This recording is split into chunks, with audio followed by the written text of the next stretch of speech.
Здравейте, аз съм Филип. Може би вече ме знаете. Аз съм на 7 години и днес ще ви покажа две неща. Едно от тях е въздушен кик, задна ножица.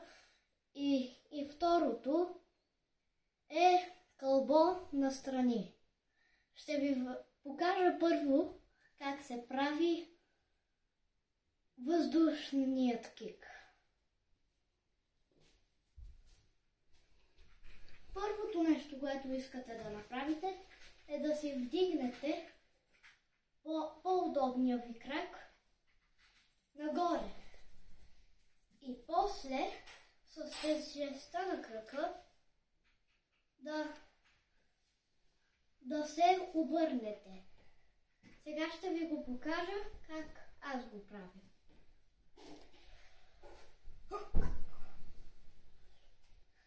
Не мога да ви го покажа по-бавно, така че второто е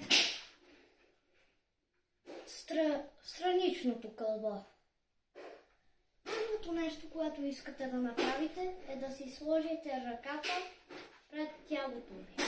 После искате да си сложите ръката на мястото.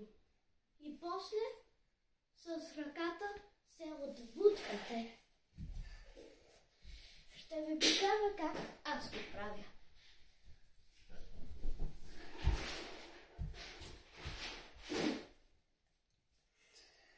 Това е за днес. Чао, чао!